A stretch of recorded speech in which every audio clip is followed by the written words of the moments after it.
Hello friends, എല്ലാവർക്കും നമ്മുടെ ചാനലിലേക്ക് സ്വാഗതം. ഇന്ന് നമ്മൾ കാണാൻ പോകുന്നത് 2015 പുറത്തിറങ്ങിയ സ്പാനിഷ് ത്രില്ലർ മൂവിയായ the corpse of Anna Fritz എന്ന മൂവിയാണ്. 3 സുഹൃത്തുക്കൾ ചേർന്നിട്ട് ഒരു പ്രശസ്ത നടിയുടെ ഡെഡ് ബോഡി റേപ്പ് ചെയ്യാൻ ശ്രമിക്കുന്നു. അതിനിടയിൽ അവൾക്ക് ജീവൻ തിരിച്ചു കിട്ടുന്നു. പിന്നീട് അവിടെ നടക്കുന്ന സംഭവങ്ങളാണ് ഈ മൂവിയിൽ കാണിക്കുന്നത്. വീഡിയോ ഇഷ്ടപ്പെട്ടെങ്കിൽ എല്ലാവരും ലൈക്ക് ചെയ്യാനും കമന്റ് ചെയ്യാനും മറക്കണ്ട. മാത്രമല്ല, ആദ്യമായിട്ട് ചാനൽ വന്നിട്ടുള്ളവർ ചാനൽ ഒന്ന് സബ്സ്ക്രൈബ് ചെയ്യുക. അപ്പൊ നമുക്ക് വീഡിയോയിലേക്ക് കടക്കാം. മൂവിയുടെ തുടക്കത്തിൽ തന്നെ നമ്മളെ കാണിക്കുന്നത് മോർച്ചറിയിൽ ജോലി ചെയ്യുന്ന പൗ എന്ന യുവാവ് നടിയായ അന്നയുടെ മൃതദേഹവുമായിട്ട് മോർച്ചറിയിലേക്ക് പോവുകയാണ്. ഒരു പാർട്ടിക്കിടെ അവിടുത്തെ കുളിമുറിയിൽ മരിച്ച നിലയിലാണ് അന്നയെ കണ്ടെത്തിയത്. പിറ്റേന്ന് രാവിലെ പോസ്റ്റ്മോർട്ടത്തിനായിട്ടായിരുന്നു അന്നയുടെ മൃതദേഹം ഈ ഹോസ്പിറ്റലിലേക്ക് കൊണ്ടുവന്നത്. പൗ ആകട്ടെ അന്നയുടെ ഡെഡ് ബോഡിയുടെ ഫോട്ടോ എടുത്തിട്ട് തന്റെ ഫ്രണ്ട്സായ ഇവാനും ജാവിക്കും അയച്ചു കൊടുക്കുന്നുണ്ട്. ഇത് കണ്ട ഉടനെ ഇവാനും ജാവിയും ആ ഹോസ്പിറ്റലിലേക്ക് എത്തുന്നു. അവർ അവിടെ വന്നിട്ട് പൗവിനെ വിളിക്കുന്നു. എന്നിട്ട് അവന്റെ കൂടെ കുറച്ചു നേരം മദ്യപിക്കുന്നുണ്ട്. തനിക്കും അന്നയുടെ ഡെഡ് ബോഡി കാണണമെന്ന് ഇവാൻ പൗവിനോട് പറയുന്നു. എന്നാൽ ജാവിക്ക് അതിൽ താല്പര്യമില്ലായിരുന്നു. നമുക്കിവിടെ നിന്ന് പോകാമെന്ന് തന്നെ പറഞ്ഞുകൊണ്ടേയിരുന്നു അവൻ. എന്നാൽ ഇവാൻ അത് കേൾക്കാതെ പൗവിനെയും വിളിച്ചുകൊണ്ട് ഡെഡ് ബോഡി കാണാൻ പോവുകയായിരുന്നു.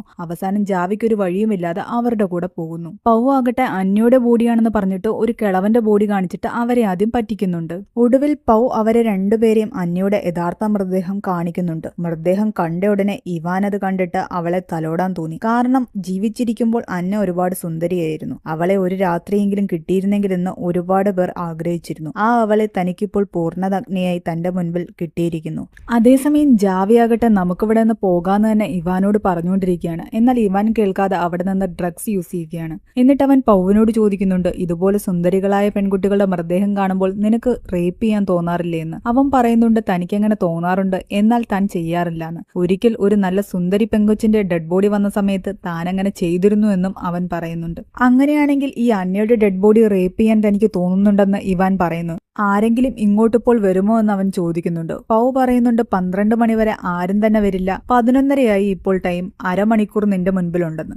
ഇത് കേട്ടതും ശരി, ഞാൻ എന്നാൽ ഇവളെ റേപ്പ് ചെയ്യാൻ പോവുകയാണെന്ന് പറഞ്ഞിട്ട് അവൻ മറ്റു രണ്ടുപേരോടും റൂമിലേക്ക് പോകാൻ പറയുന്നു. എന്നാൽ ജാവി അതിന് സമ്മതിക്കുന്നുണ്ടായിരുന്നില്ല. ജാവി പറയുന്നുണ്ട് ഇതൊക്കെ തെറ്റാണ്, നമുക്കിവിടെ നിന്ന് പോകാം, ആരെങ്കിലും അറിഞ്ഞാൽ പ്രശ്നമാകുമെന്ന്. എന്നാൽ ആരും അറിയില്ല, ആരും ഇപ്പോൾ ഇങ്ങോട്ട് വരില്ല എന്ന് പൗ പറയുന്നുണ്ട്. ജാവിക്ക് ഇതിലൊന്നും ഒട്ടും താല്പര്യമില്ലായിരുന്നു. അങ്ങനെ ഇവാൻ ഡെഡ് ബോഡിയാണെന്ന് പോലും നോക്കാതെ അന്നയുടെ മൃതദേഹത്തെ അതിക്രൂരമായിട്ട് തന്നെ റേപ്പ് ചെയ്യുകയാണ്.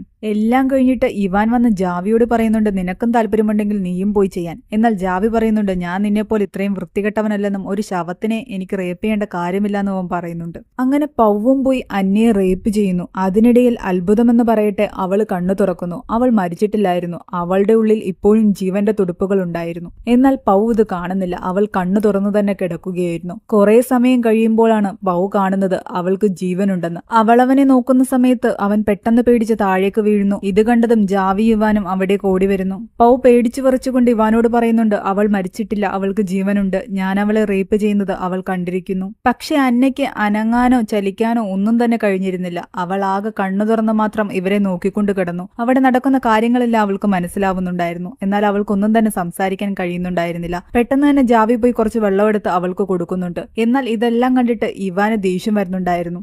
ജാവി അവിടെ ഉണ്ടായിരുന്ന ഒരു ഗൗൺ എടുത്ത് അവളെ ധരിപ്പിക്കുന്നു. എന്നിട്ട് മറ്റുള്ളവരോട് പറയുന്നുണ്ട് നമുക്കിവളെ എത്രയും പെട്ടെന്ന് മുകളിലേക്ക് കൊണ്ടുപോകണം, ഇവളുടെ ജീവൻ രക്ഷിക്കണം. എന്നാൽ ഇവാൻ അതിന് സമ്മതിക്കുന്നില്ല. കാരണം ഇവൾ മുകളിലേക്ക് പോയി ആരോടെങ്കിലും എന്തെങ്കിലും പറഞ്ഞു കഴിഞ്ഞാൽ നമ്മൾ എല്ലാവരും പോലീസിന്റെ പിടിയിലാകുമെന്ന്. എന്നാൽ അതൊന്നും പ്രശ്നമല്ല, അവൾ ആരോടും ഒന്നും പറയില്ല, നമുക്കവളെ എങ്ങനെയെങ്കിലും ഇപ്പോൾ രക്ഷിക്കാമെന്ന് തന്നെയായിരുന്നു ജാവി പറഞ്ഞുകൊണ്ടിരുന്നത്. എന്നാൽ ഇവാൻ സമ്മതിക്കുന്നില്ല. ആദ്യം നമുക്ക് ഇവളുടെ കാര്യത്തിൽ എന്ത് ചെയ്യണമെന്നൊരു തീരുമാനമുണ്ടാക്കാമെന്ന് പറഞ്ഞിട്ട് ഈ 3 പേരും കൂടി മറ്റൊരു സ്ഥലത്തേക്ക് പോകുന്നു. എന്നിട്ട് അവിടെ ചെന്ന് കഴിയുമ്പോൾ ഇവാൻ പറയുന്നുണ്ട് നമുക്കിവളെ അങ്ങ് കൊന്നുകളഞ്ഞേക്കാം, കാരണം മറ്റുള്ളവരുടെ മുമ്പിൽ അന്ന മരിച്ചിരിക്കുന്നു. എല്ലാവരും അറിഞ്ഞിരിക്കുന്നത് അന്ന മരിച്ചു എന്ന് തന്നെയാണ്. ബന്ധുക്കാരും ന്യൂസ് റിപ്പോർട്ടേഴ്സും എല്ലാം അങ്ങനെ തന്നെയാണ് സ്ഥിരീകരിച്ചു വെച്ചിരിക്കുന്നത്. അതുകൊണ്ട് അവളെ ഇനി നമ്മൾ കൊന്നാലും ശരി, നമ്മുടെ പേരിൽ ഒരു കുറ്റവും വരാൻ പോകുന്നില്ല. എന്നാൽ ജാവി അതിന് സമ്മതിക്കുന്നില്ല. നിങ്ങൾ രണ്ടുപേരും അല്ലേ അവളെ റേപ്പ് ചെയ്തത്, ഞാൻ എന്തിനാ ഇതിന് കൂട്ടു നിൽക്കുന്നത്, ഞാൻ അവളെ രക്ഷിക്കുമെന്ന് പറഞ്ഞിട്ട് അവൻ പോയിട്ട് അവളെ എടുത്തുകൊണ്ട് മുകളിലേക്ക് പോകാൻ ശ്രമിക്കുകയാണ്. എന്നാൽ ഇവാൻ വന്നിട്ട് അവനെ തടഞ്ഞിട്ട് അവനുമായിട്ട് വഴക്കുണ്ടാക്കുകയും അവനെ ഇടിക്കുകയും ചെയ്യുന്നു. അതിനിടയിൽ ജാവിയുടെ തല പൊട്ടിയിട്ട് രക്തം വാർന്നുകൊണ്ടേയിരിക്കുകയായിരുന്നു. അവനാകെ അവശനിലയിലായി.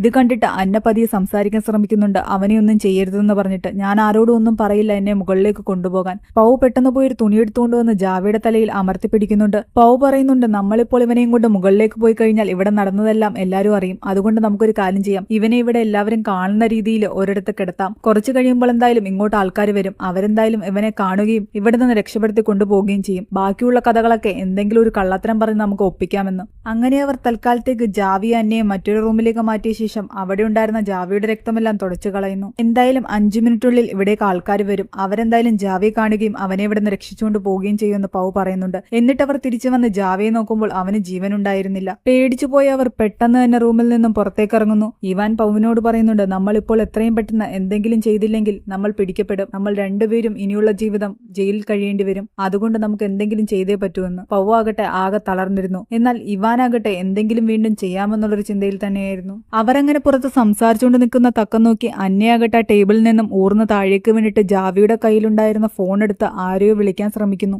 ആ സമയത്ത് പൗ ഇവാനും അവിടേക്ക് കയറി വരുന്നു. ഇവാൻ അവളുടെ കയ്യിൽ ഫോൺ ഇരിക്കുന്ന കണ്ടിട്ട് പെട്ടെന്ന് തട്ടിപ്പറിച്ച് വാങ്ങുന്നു. നീ ആരെയടി കോൾ ചെയ്തതെന്ന് അവളോട് ചോദിക്കുമ്പോൾ അവൾ പറയുന്നുണ്ട്, ഞാൻ എന്റെ അച്ഛനെ കോൾ ചെയ്തു. ഞാൻ ഉണർന്നുവെന്നും ഇവിടെ ഉണ്ടെന്നും ഞാൻ എന്റെ അച്ഛനോട് പറഞ്ഞു. അദ്ദേഹം ആൾക്കാരെയും കൂട്ടി ഇപ്പോൾ തന്നെ ഇവിടെ എത്തുകയും എന്നെ രക്ഷിക്കുകയും ചെയ്യും. ഇത് കേട്ടതോടുകൂടി ഇവാന്റെ എല്ലാ പിടിയും പോകുന്നു. ഇനി തനിക്ക് രക്ഷപ്പെടാൻ കഴിയില്ല എന്ന് അവന് മനസ്സിലായി. അന്നയെ ഇനി മുകളിലേക്ക് കൊണ്ടുപോകുകയല്ലാതെ വേറെ വഴിയില്ല എന്ന് അവർക്ക് മനസ്സിലായതോടുകൂടി അവളെയും എടുത്തുകൊണ്ട് സ്ട്രെച്ചറിൽ അവർ മുകളിലേക്ക് പോകാൻ ശ്രമിക്കുകയാണ്. അതിനിടയിൽ ഇവാന്റെ കയ്യിലിരുന്ന ജാവിയുടെ ഫോൺ റിങ് ചെയ്യുന്നു. നേരത്തെ അന്ന വിളിച്ച അതേ കോൾ തന്നെയായിരുന്നു ഇങ്ങോട്ട് വന്നത്. ഇവാൻ കോൾ എടുക്കുമ്പോൾ മറുപുറത്തു നിന്നും ആള് പറയുന്നത്, നേരത്തെ നിങ്ങൾ ഇങ്ങോട്ട് വിളിച്ചിരുന്നല്ലോ, എന്നിട്ട് എന്താ ഒന്നും മിണ്ടാഞ്ഞ എന്നാണ്. അതിനർത്ഥം അന്ന നേരത്തെ വിളിച്ചു, പക്ഷെ അവൾക്കൊന്നും തന്നെ സംസാരിക്കാൻ കഴിഞ്ഞില്ല. അതിൽ നിന്നും ഇവാന് മനസ്സിലായി അവള് തങ്ങളെ പറ്റിക്കുകയായിരുന്നു എന്ന്. ഇത്രയും നേരം രക്ഷപ്പെടാൻ വേണ്ടിയാണ് അവൾ ഇങ്ങനത്തെ നാടകം കളിച്ചതെന്ന്. ഇത് കേട്ട ഉടനെ ഇവാൻ ആ കോള് കട്ട് ചെയ്തിട്ട് പൗവിനോട് പറയുന്നുണ്ട്, ഇവളെ ഇനി നമുക്ക് മുകളിലോട്ട് കൊണ്ടുപോകേണ്ട കാര്യമില്ല. ഇവൾ ആരെയും തന്നെ വിളിച്ചിട്ടുമില്ല, ഒന്നും തന്നെ പറഞ്ഞിട്ടുമില്ല എന്ന്. അങ്ങനെ അവർ വീണ്ടും നേരെ അവളെ മോർച്ചറിയിലേക്ക് തന്നെ കൊണ്ടുവരുന്നു. അവരുടെ മുൻപിലുണ്ടായിരുന്നത് ജാവിയുടെ മൃതദേഹം ആരും കാണാതെ ഈ മോർച്ചറിയിൽ നിന്നും പുറത്തെവിടെയെങ്കിലും കൊണ്ടുപോയി തള്ളണമെന്നതായിരുന്നു. അങ്ങനെ മൃതദേഹം കൊണ്ടുപോകാൻ വേണ്ടിയിട്ട് പുറത്തിരിക്കുന്ന ഒരു വേസ്റ്റ് കണ്ടെയ്നർ എടുക്കാൻ വേണ്ടിയിട്ട് ഇവാൻ പുറത്തേക്ക് പോകുന്നു.